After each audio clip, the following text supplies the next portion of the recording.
기도 드림으로써 주일 예배를 하나님께 드리겠습니다.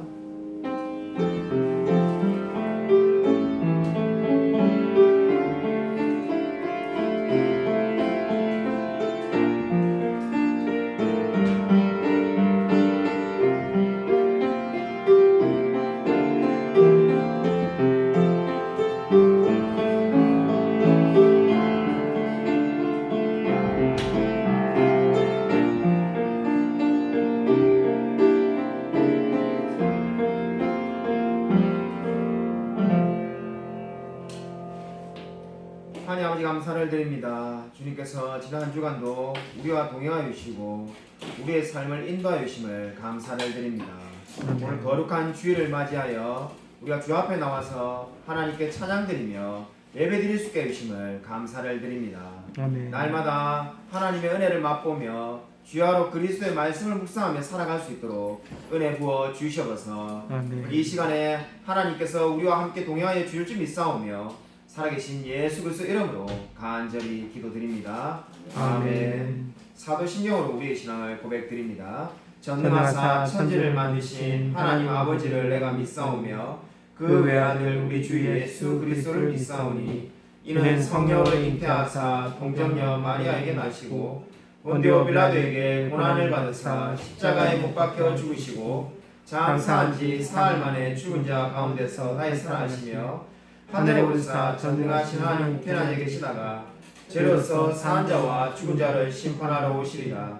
성령 믿사오며 거룩한 공예와 성도가 서로 교통하는 것과 죄를 사하여 주신 것과 몸이 다시 사는 것과 영원히 사는 것을 믿사옵나이다. 아멘.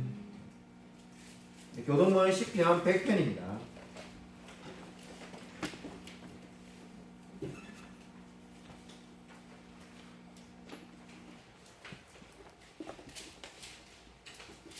구약성경 875면에 있습니다. 구약성경 875면 시편 100편을 제가 한 절, 성도님들이 한 절 교독하도록 하겠습니다.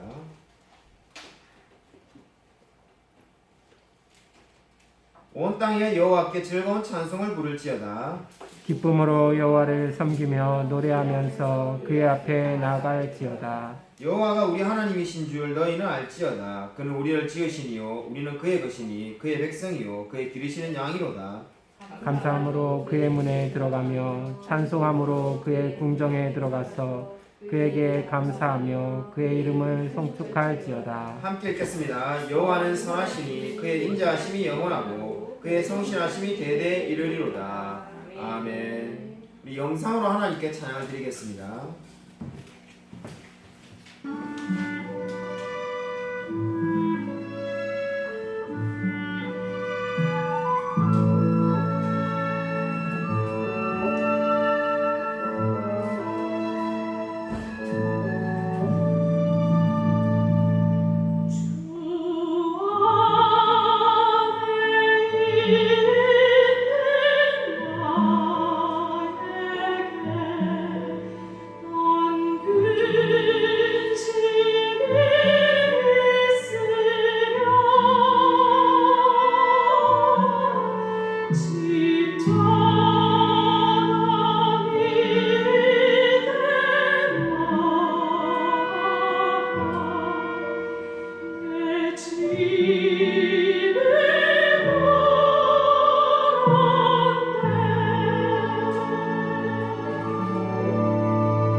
어떤 기도 드리겠습니다.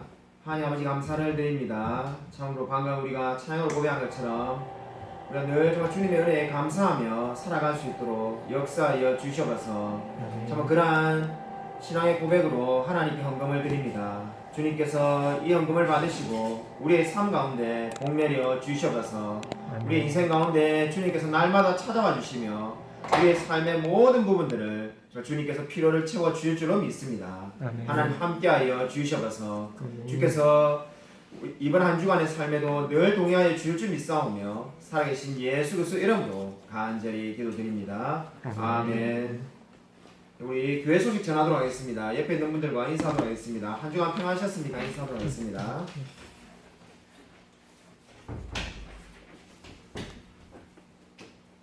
우리 코로나 확산 방지를 위해서 마스크를 필히 쓰시고 방명록의 이름을 기록해 주시기 바랍니다. 이번 주부터 우리 지난주 리더 모임 때 결정한 사항인데 이번 주부터 순모임을 줌으로 하기로 하였습니다. 그래서 우리 순장으로는 이승준 집사님께서 섬기기로 하셨는데 우리 성도님들의 많은 참여 부탁드립니다. 그리고 우리 감사하게도 삼회교에서 50만 원을 후원해 주셨습니다. 감사를 드립니다.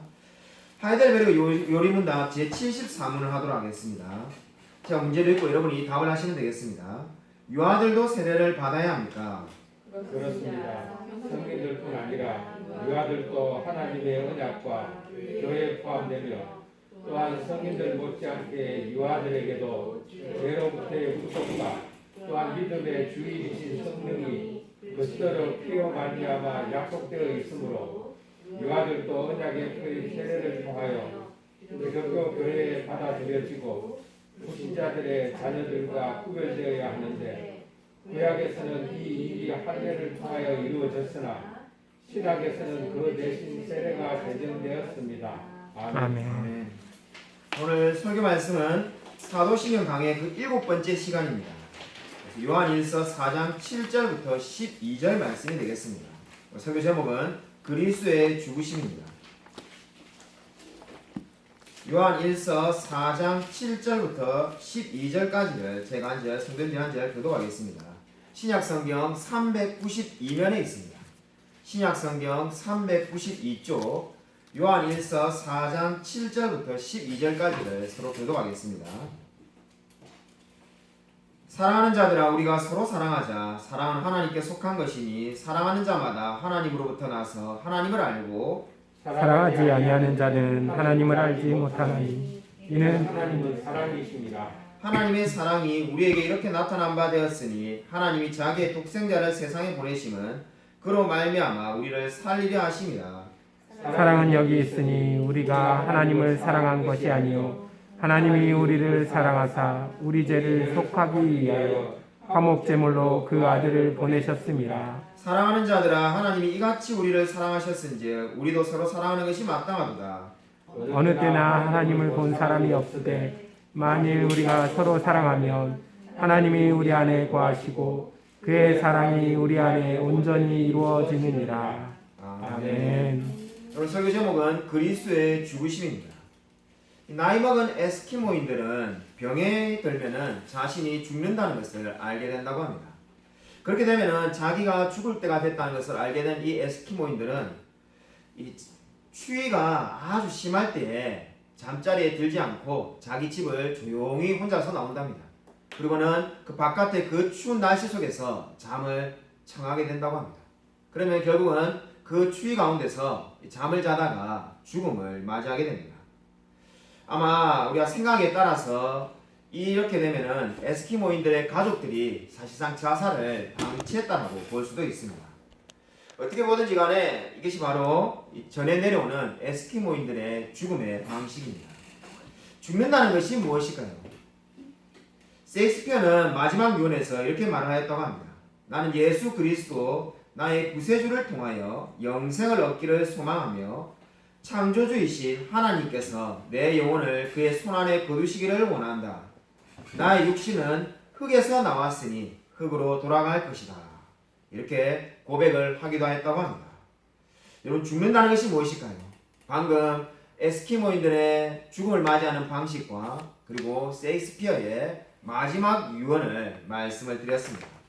오늘 우리가 살펴볼 내용은 사도신경에서 예수 그리스도의 죽으심에 관한 것입니다. 이 사도신경의 내용 가운데서 십자가에 죽으시고 장사한지라는 이 표현이 있습니다. 바로 오늘 우리가 살펴볼 내용이 이 표현에 달려 있습니다. 십자가에 죽으시고 장사한지, 우리 사도신경은 이렇게 되어 있는데 이 원문은 조금 다르게 되어 있습니다. 그는 십자가에서 죽임을 당하시고 장사되시고 지옥에 내려가셨다. 아마 결정적인 차이는 우리 지금 사도신경에 없는 지옥에 내려가셨다는 말이 들어있다는 겁니다. 여러분, 정말로 그러면 예수님께서 지옥에 내려가셨을까요? 이렇게 믿는 사람들은 세 가지 성경 구절을 그 근거로 듭니다. 세 가지 성경 구절을 볼 때 예수님은 정말로 죽으시고 십자가에서 돌아가시고 지옥에 내려가셨다는 겁니다. 그 근거의 첫 번째 성경 구절이 시편 16편 10절입니다. 같이 한번 한 목소리로 읽겠습니다. 프린트물에 다 적혀 있습니다. 같이 한 목소리 읽겠습니다. 네, 시작. 이는 내 영혼을 음부에 버리지 아니하시며 주의 거룩한 자로 썩지 않게 하실 것이미로다. 여기서 음부라는 말이 우리 히브리어 성경에 보면은 지옥을 의미하는 스올이 되겠습니다. 예수님께서 정말로 지옥에 내려가셨다라고 주장하는 분들은 이 말씀이 지금 예수님을 지옥에 계속 내버려 두지는 않았다는 말씀으로 이해하는 겁니다. 그래서 지옥에 3일간 내려가셨다가 부활하셨다는 거예요. 두 번째로 마태복음 12장 40절에 그 근거 구절이 나옵니다. 한번 그 말씀을 한번 같이 한번 읽겠습니다. 네, 시작. 요나가 밤낮 사흘을 큰 물고기 뱃속에 있었던 것 같이 인자도 밤낮 사흘을 있으리라. 아멘. 이 말씀은 예수님이 십자가에 죽으시고 사흘 동안 땅속에 계시다가 부활하신 사건의 표적이 될 것이라는 것을 의미하고 있습니다. 예수님은 사흘 동안 어디에 계셨겠습니까? 요나서 2장 2절을 보면은 내가 받는 고난을 인하여 여호와께 불러 아뢰었사더니 주께서 내게 대답하셨고 내가 스올의 뱃속에서 부르짖었사더니 주께서 나의 음성을 들으셨나이다라고 기도하고 있습니다. 요나는 물고기 뱃속에 있었던 것을 가리켜서 지옥에 있었던 거라고 지금 표현을 하고 있는 겁니다. 그래서 어떤 이들은 이 말씀을 가리켜서 예수님이 지옥에 가서 고통을 당하셨다고 주장을 하기도 합니다. 세 번째 근거 구절이 아마 가장 강력한 근거 구절로 등장하는데 베드로전서 3장 19절입니다. 우리 베드로전서 3장 19절을 같이 한번 읽겠습니다. 네, 시작. 저가 또한 영으로 옥에 있는 영들에게 전파하시니라. 사실 이 세 번째 근거 말씀이 정말로 이해하기 어려운 말씀입니다. 이 말씀에 대해서 우리 루터파라고 하죠. 종교개혁자 마틴 루터의 뒤를 이으는 루터파들은 이 말씀을 이렇게 해석했습니다. 그리스도가 지옥에 가신 것은 마귀에게 자신의 승리를 선포한 것이다. 그러니까 그리스도가 정말로 지옥에 갔다라고 믿는 거죠. 정말로 지옥에 가셔가지고 마귀에게 내가 승리했다. 십자가의 죽음으로써 나와 우리 성부 하나님, 우리가 이겼다라고 승리를 선포했다고 믿는 겁니다. 그렇다면 우리는 이 말씀을 정말로 어떻게 이해해야 될까요? 정말 우리가 방금 세 가지의 말씀을 살펴보았는데 정말로 예수님께서 죽으셔서 이 십자가에 죽으시고 난 다음에 바로 지옥에 내려가셨을까요? 아까 우리가 좀 전에 살펴본 세 가지 성경 구절만 보면은 그럴 수도 있겠다라는 생각이 들는지도 모릅니다. 근데 성경을 이해할 때는 성경 전체를 가지고 이해를 해야 되는데 우리가 조금만 성경을 잘 아시는 분이라면은 벌써 충돌되는 말씀이 아마 여러분 머릿속에 떠오를 겁니다. 어떤 말씀입니까? 예수님이 십자가에 돌아가시기 전에 구원받은 강도에게 뭐라고 말씀하셨습니까? 너와 내가 오늘 죽으면은 낙원에 있을 거라고 말하지 않았습니까? 낙원에 있을 거라고 했는데 낙원이 지옥이 될 수는 없지 않습니까? 결국 그렇게 보면은 이 말씀들을 지금 세 가지 말씀 우리가 찾아봤지만은 정말로 예수님이 지옥에 가신 것은 아니지 않을까라는 생각을 할 수밖에 없습니다. 우리가 지금 소요리문답을 수요예배 때 강의하고 있는데 아마 끝나고 나면은 정말 기회가 되면 하이델베르그 요리문답을 강의하게 될 기회가 있을지 모르겠습니다. 그럼 하이델베르그 요리문답 44문에 보면은 이런 내용이 있습니다. 예수님의 지옥의 고통과 경험을 이렇게 이해합니다. 나의 가장 무서운 시험 중에도 나의 주 되신 그리스도께서 십자가 위에서 당하신 이루 말할 수 없는 고통과 아픔과 공포를 통해서 우리가 지옥에서 당할 불안과 번민에서 건져내 주셨다는 확신을 가질 수 있게 하려 하는 것이다. 이렇게 말을 하고 있습니다. 길게 말을 하고 있는데 이 말 한마디로 말하면 무슨 말입니까? 예수님이 정말로 지옥에 내려간 것이 아니라 지옥에서 우리가 당할 고통, 그러니까 우리가 예수님을 만약에 믿지 않았다면은 우리가 지옥에서 당할 그 모든 고통을 느끼셨다는 겁니다. 정말로 문자 그대로 지옥에 내려가신 것이 아니라는 의미가 되겠습니다. 그래서 정말 여기서 지금 말하고자 하는 말은 무엇입니까? 지옥에 내려가셨다는 이 말씀은 문자 그대로 3일간 지옥에 계셨다는 것이 아니라 모든 지옥의 고통을 느끼시고 그 모든 고통에서 우리를 해방시켜 주셨다는 의미가 되겠습니다. 그렇다면 우리가 이제 생각할 수 있는 것은 왜 그러면은 이 원문에는 지옥에 가셨다는 말을 적어놓고 있는가? 그리고 원문에 지옥에 내려가셨다는 말이 있는데 그럼 우리가 사도신경에는 왜 지옥에 내려가셨다는 말을 생략하고 있는가라는 생각을 가지게 됩니다. 그냥 원문 그대로 지옥에 내려가셨다는 말을 써놓으면 되지 않느냐 이렇게 묻는 분들이 있을 겁니다. 거기에 대해서는 이렇게 우리가 대답할 수가 있겠습니다.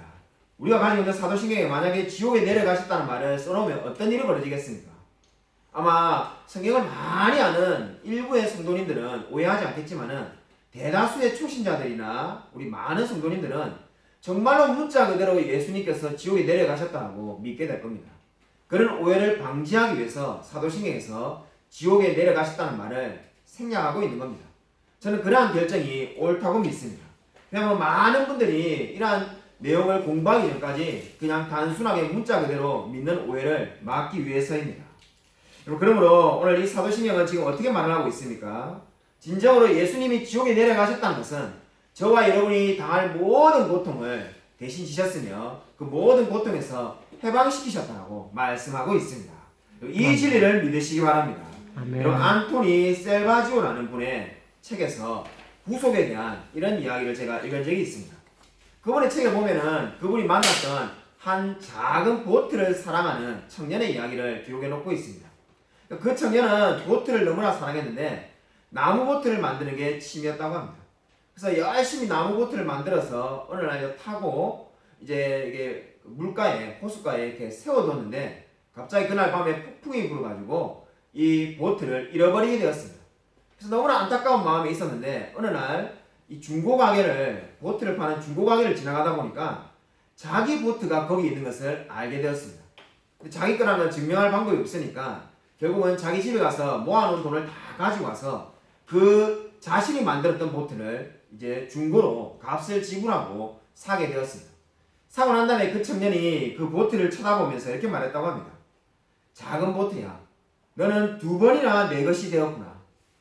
처음엔 내가 너를 만들었고 그리고 지금은 너를 내가 구입해서 샀구나. 이렇게 말했다고 합니다. 여러분, 이 이야기가 무엇을 보여줄까요? 이 이야기보다 더 저와 여러분이 받은 구원을 잘 설명하는 이야기는 그 어디에도 없습니다. 저와 여러분이 받은 구원이 바로 이렇게 설명할 수밖에 없습니다. 2번이나 우리가 하나님의 것이 되었습니다. 처음에는 하나님이 우리를 만드셨고 그리고 그 다음에는 하나님께서 우리를 값을 치르고 사셔서 우리가 구원을 받았습니다. 저와 여러분이 이러한 은혜를 받은 줄로 믿으시기 바랍니다. 아멘. 정말로 저와 여러분이 2번이나 하나님의 것이 된 놀라운 은혜를 받았습니다. 이 놀라운 은혜를 받은 자로서 늘 감사하며 살아가시기를 바랍니다. 아멘. 여러분, 오늘 두 번째는 그리스도는 누구를 위해서 죽으신 것인가입니다. 여러분, 오늘 우리가 읽은 말씀 요한일서 4장 10절 말씀을 다시 한번 읽겠습니다. 우리 요한일서 4장 10절을 다시 한번 읽겠습니다. 네, 시작. 사랑은 여기 있으니 우리가 하나님을 사랑한 것이 아니요 하나님이 우리를 사랑하사 우리 죄를 속하기 위하여 화목제물로 그 아들을 보내셨습니다. 아멘. 하나님께서 독생자를 보내신 이유가 뭐라는 겁니까? 바로 화목제물을 삼으시기 위해서, 화목제물이 되게 하기 위해서라고 말을 합니다. 화목제물은 바로 하나님과 화목하게 하는 제물입니다. 여기서 우리가 중요한 질문 하나 던질 수가 있습니다. 예수님께서 화목제물이 되신 것은 모든 인류를 위한 것인가? 아니면은 모든 믿는 자를 위한 것인가라는 질문을 가지게 됩니다. 다시 말해서 예수님은 믿는 자들만을 위해서 십자가에서 죽으신 것인가? 아니면은 믿는 자를 포함해서 전 인류, 믿지 않는 자들까지 위해서 죽으신 것인가? 라는 질문을 가지게 됩니다. 예로부터 이 질문에 대한 많은 고민이 있었습니다. 실제로 이 질문에 대해서 어떤 사람들은 만인 구원론을 주장하며 한마디로 예수님께서 모든 인류를 위해서 죽으셨다는 겁니다. 그래서 모든 사람이 구원을 받게 될 거라고 말하는 사람도 있습니다. 정말로 예수님께서 모든 인류를 위해서 죽었다면은 여러분 두 가지 진술 중에 한 가지가 분명히 사실이 되어야 됩니다. 우리가 정말 많은 사람들과 우리가 논쟁을 할 때 예수님이 일부의 그리스도인들을 위해서 죽으신 건지 아니면은 믿지 않는 모든 영혼까지 위해서 죽으신 건지 우리가 논쟁을 할 때가 많습니다. 근데 이 논쟁은 알고 보면은 간단하게 결론이 날 수가 있습니다. 정말로 예수님이 전 인류를 위해서 죽었다면은 지금 여러분의 프린트본에 적혀 있는 것처럼 그 두 가지 진술 중에 한 가지가 최소한 사실이어야 됩니다. 첫 번째 진술이 뭡니까? 모든 사람은 스스로 그 속죄를 받아들일 수 있고 거절할 수 있다. 여러분 모든 사람은 스스로 이 예수님의 그리스도의 속죄를 받아들일 수가 있고 거절할 수 있어야만이 정말로 이 모든 인류를 죽었다는 말이 사실되게 됩니다. 여러분 근데 이 첫 번째 주장은 사실이 아닙니다. 왜 이 주장이 사실이 아닙니까? 성경 분명히 우리가 죄 가운데 죽어서 무기력한 상태가 되었다라고 말을 하고 있기 때문입니다. 에베소서나 로마서에서 어떻게 말합니까? 우리는 이미 죄 가운데서 죽었다고 말합니다. 죽은 자가 그 영혼이 죽은 자가 어떻게 거절할 수가 있겠습니까? 우리는 선택권이 전혀 없는 사람입니다. 그렇기 때문에 이 첫 번째 지금 진술은 사실이 아닙니다. 두 번째 진술은 무엇입니까? 스스로 의식하든 의식하지 못하든 모든 사람의 속죄가 사실상 이루어졌다라고 믿어야만 합니다. 스스로 의식하든 의식하지 못하든 예수님께서 전 인류를 위해서 죽었다면 모든 사람은 이미 다 속죄가 이루어진 겁니다. 왜 그렇습니까? 그리스도의 보혈의 피가 효력이 미치지 않는다는 것은 말이 되지 않지 않습니까? 그리스도가 정말로 온 세상 모든 사람을 위해서 문자 그대로 전 인류를 위해서 죽었다면 그들의 모든 죄는 이미 다 용서를 받아야만 합니다. 그들이 믿고 있든 안 믿고 있든 다 용서를 받아야 됩니다. 근데 그러한 주장은 성경의 가르침에서 위배됩니다. 그럼 성경 분명히 어떻게 말합니까? 천국과 지옥이 있고 일부의 사람들은 천국에 가고 일부의 사람들은 지옥에 간다라고 분명히 말을 하고 있기 때문입니다. 그렇기 때문에 모든 사람이 속죄를 받는다는 것은 말이 되지가 않습니다. 바로 이 두 가지 질문을 우리가 잘 이해한다면 결국은 만인 구원론이라는 것은 결국 사실이 아니라는 것을 우리가 알 수 있게 됩니다.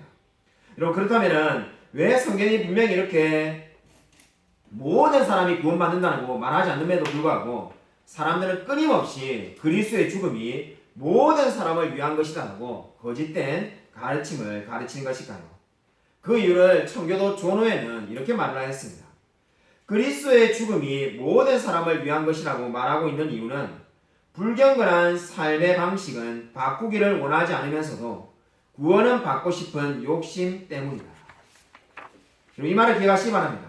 왜 모든 사람들이 구원을 받을 거라고 말을 할까요? 그렇죠. 지금도 많은 사람들이 이슬람을 믿어도 구원을 받고 불교를 믿어도 구원을 받고 결국 같은 곳에 가는 것이 아닙니까? 이렇게 말하는 분들이 많이 있습니다.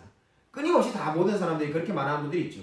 그렇게 말하는 사람이 동서고금을 막론하고 계속 생기는 이유가 어디 있다는 겁니까? 우리 신앙의 선배인 청교도 존호에는 이렇게 말을 한 겁니다. 바로 자기의 삶의 불경건한 방식은 바꾸기를 싫고 그러면서도 천국에 가고 싶은 마음 때문에 그러한 말들이 계속 생겨나는 거라는 겁니다. 여러분 이 말을 꼭 기억하시기 바랍니다.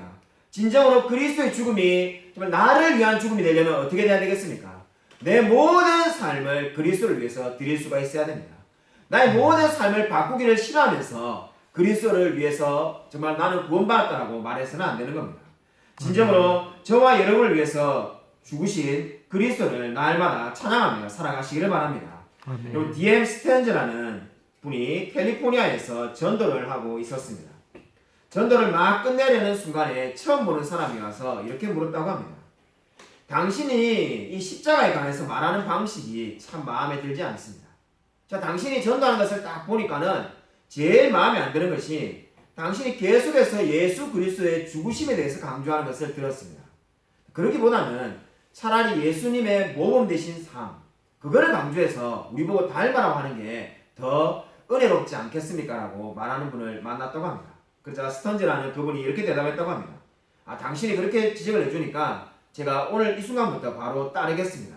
자, 그러면은 당신의 말대로 자, 우리가 말을 해봅시다. 그러면 첫 단계로 돌아가야 되는데 예수님을 본받고 싶다고 했었으니까 예수님은 죄가 없는 분입니다. 그럼 당신도 죄가 없습니까? 이렇게 물었다고 합니다. 그래서 그분이 그렇게 말하면 제가 죄가 없지는 않죠. 죄가 있지요 라고 말했다고 합니다. 그러자 스턴지가 그분에게 이렇게 대답했다고 합니다.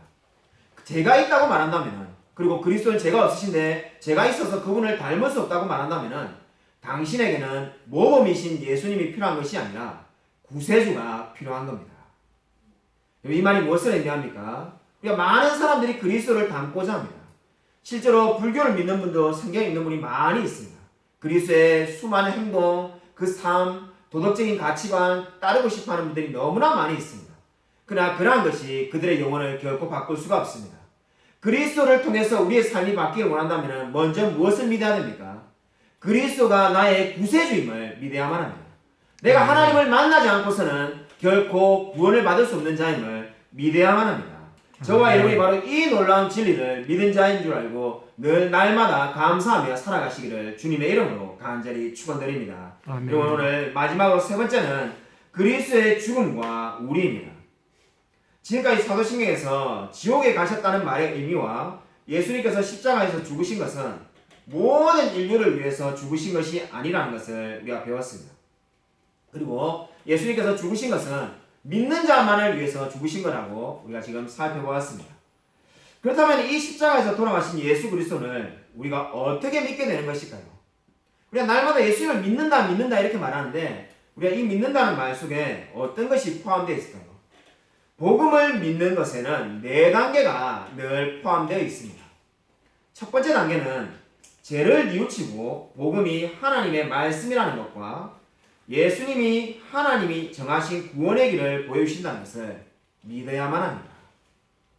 그러니까 복음을 믿는 첫 번째 단계는 우리의 죄를 반드시 뉘우쳐야 되고 복음이 하나님의 말씀이라는 것을 믿어야만 합니다. 이 첫 단계부터 우리가 비극적인 상황 가운데 살고 있습니다. 여러분 이 녹화를 하고 있으니까 여러분 우리 성도님들은 다 알 겁니다. 제가 신학교를 3군데를 다녔는데 두 번째 신학교를 다닐 때 그 학교에서 가르치는 가르침은 바로 이 첫 번째 신학적인 내용, 이 위대한 진리를 정면으로 부인하는 겁니다.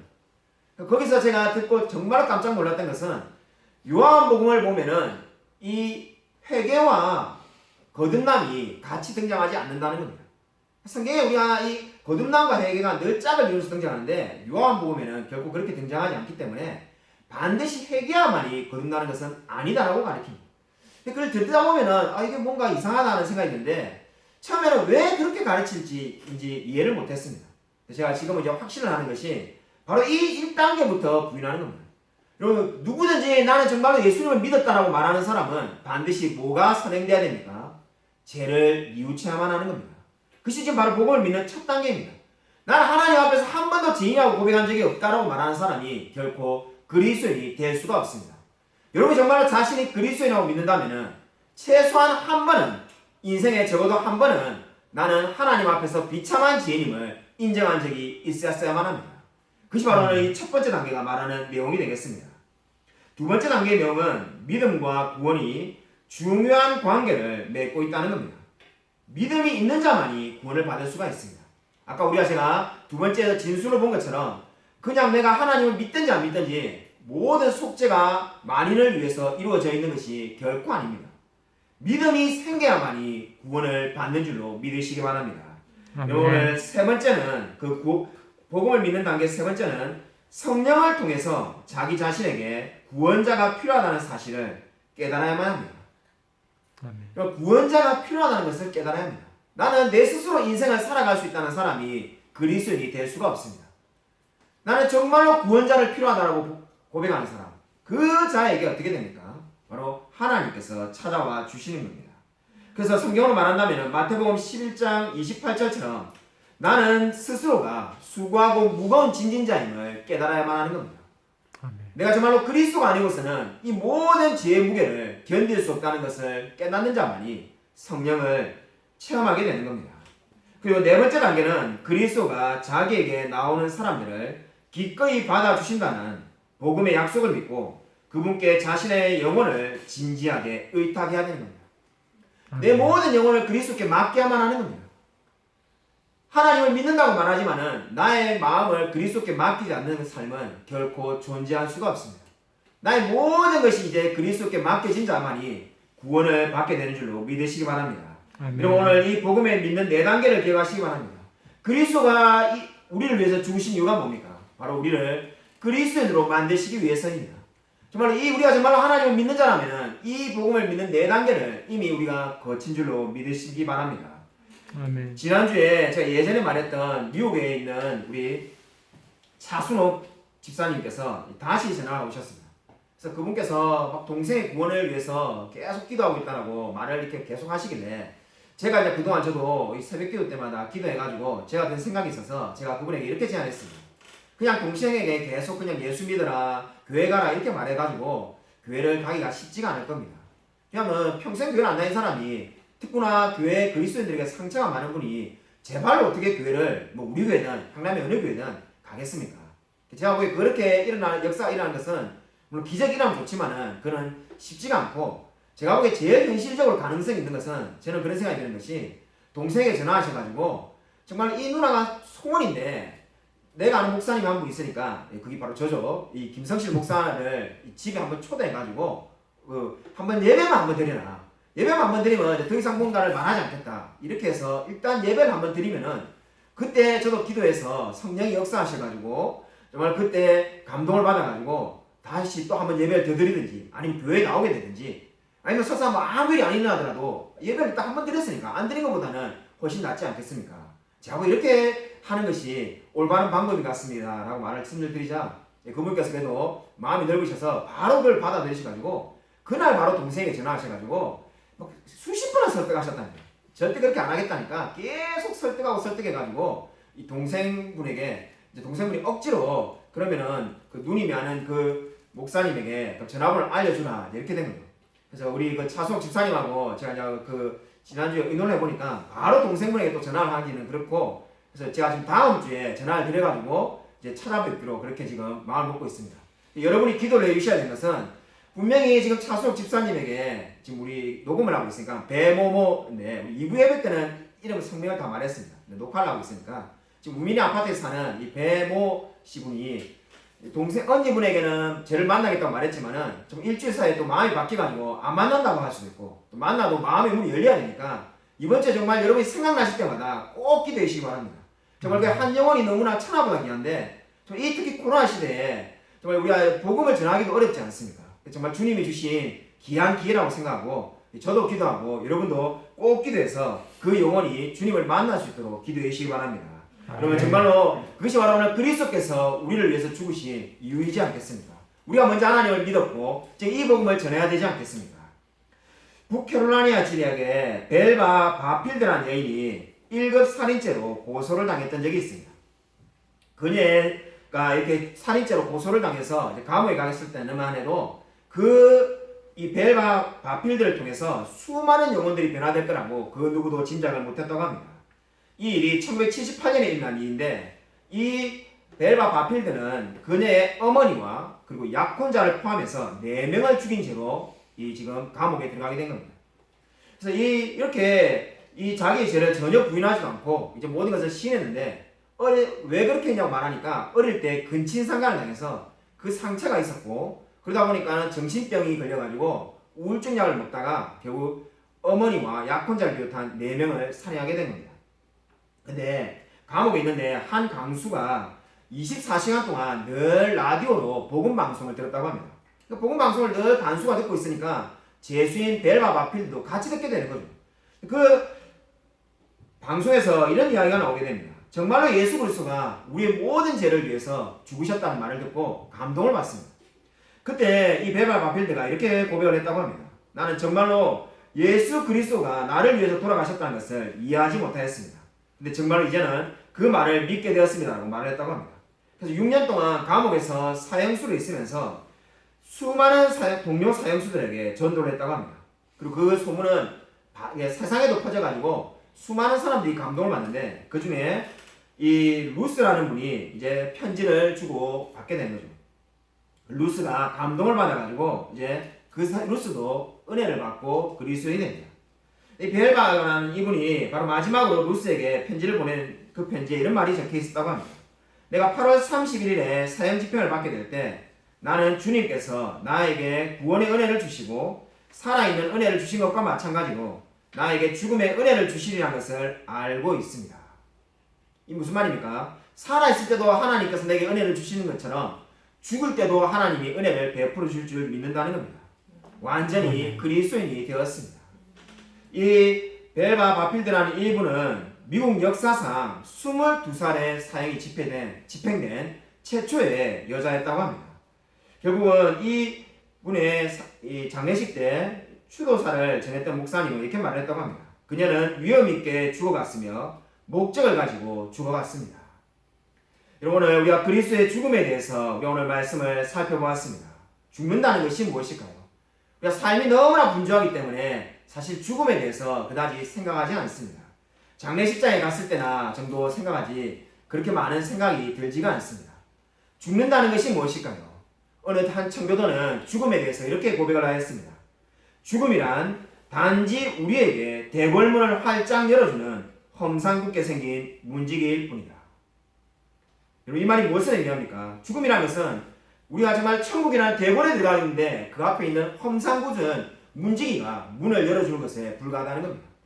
죽음을 두려워할 이유가 전혀 없으며 그 죽음을 통해서 천국에 가게 될 거라는 것을 확신하고 사시기를 바랍니다. 여러분, 진정으로 그리스도께서 우리를 위해서 죽으셨다는 것을 믿으십니까? 그렇다면 저와 여러분에게 더 이상 두려울 것이 없습니다. 확신을 가지고 담대하게 살아가시길 바랍니다. 아무쪼록 오직 그리스도의 십자가만을 의지하며 이 세상을 담대히 살아가는 저와 우리 모든 성도님이 되시기를 주님의 이름으로 간절히 축원드립니다. 이 시간 오늘 우리 말씀을 생각하면서 이렇게 기도하고자 합니다. 우리 그리스도의 죽으심을 생각하면서 내가 정말 어떻게 하나님을 만났는지, 나 같은 죄인에게 찾아오신 이 놀라운 그리스도의 은혜에 날마다 기뻐하며 감사하며 살아갈 수 있게 해달라고 정말 이 시간에 한번 1분간만 묵상으로 기도하겠습니다.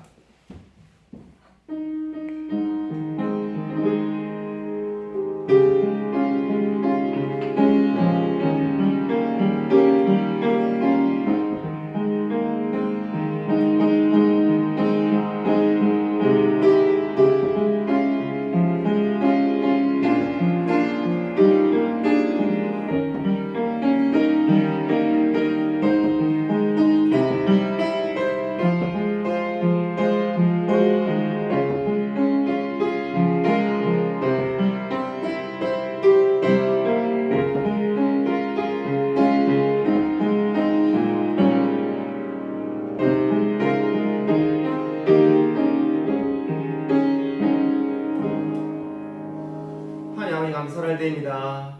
저 예수 그리스도께서 이 땅에 오셔서 십자가에 죽으시고 부활하셔서 우리를 구원하여 주심을 감사를 드립니다. 우리가 정말 우리의 모든 죄를 대신 지신 그 예수 그리스도의 놀라운 은혜에 대해서 날마다 기뻐하며 감사하며 살아갈 수 있도록 은혜 부어 주셔서 이 놀라운 사랑을 받은 자로서 아직까지 복음을 알지 못하는 우리의 사랑하는 가족과 이웃과 친척들에게 날마다 복음을 전파하며 살아갈 수 있도록 은혜 부어 주셔서 특별히 정말 우리 말씀 중에 정말 기도하고 있는 우리 우민이 아파트에 사는 배모모 씨에게도 하나님께서 함께 하셔서 꼭 복음을 듣고 주님을 영접할 수 있도록 하나님 역사하여 주셔서 주께서 참 정말 이 모든 기도 제목대로 역사하여 주실 줄 믿사오며 하나님께서 함께하여 주실 줄 믿사오며 살아계신 예수 그리스도 이름으로 간절히 기도드립니다. 아멘. 이제는 주 예수 그리스도의 은혜와 하나님의 사랑과 성령의 교통하심이 예수 그리스도께서 우리를 위해서 죽으셨다는 이 놀라운 진리로 말미암아 날마다 기뻐하며 감사하며 이 놀라운 복음을 수많은 사람들에게 전파하며 살아가기로 다짐하는 이 자리에 있는 성도들과 동영상 예배드린 모든 성도들 머리 위에 지금부터 영원토록 함께 있을지어다. 아멘.